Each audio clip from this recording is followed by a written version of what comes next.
Hello বন্ধুরা, আপনারা কি জানেন আপনি রেডমির যে কোনো স্ক্রিন রেকর্ডিং আপনি বাইরে পাবেন না, কিন্তু একটা সেটিংস আপনি যদি অন করে দেন সেটি ওই স্ক্রিন রেকর্ডিংটি আপনাকে অবশ্যই শো করবে।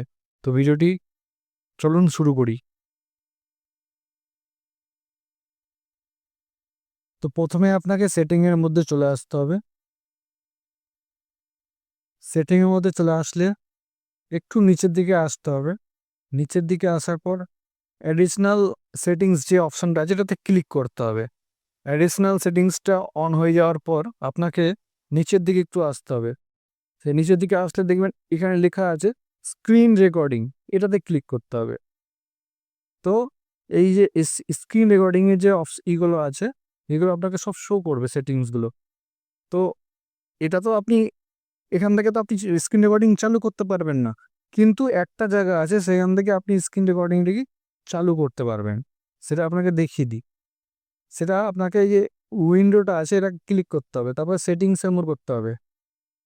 তারপর এই যে এখানে যে বক্সগুলো দেখছেন এটা একটু সাইডে সরাতে হবে। যে এডিট যে অপশনটা আছে এখানে ক্লিক করতে হবে। ক্লিক করলে এখানে আপনাকে সম্পূর্ণ যতগুলো অ্যাপ্লিকেশনের শর্টকাট আছে সেগুলো আপনাকে শো করবে। তো এখানে যে দেখুন স্ক্রিন রেকর্ডিং, এটা আপনার এখানে আমার করা আছে, কিন্তু আপনাদের এখানে থাকবে।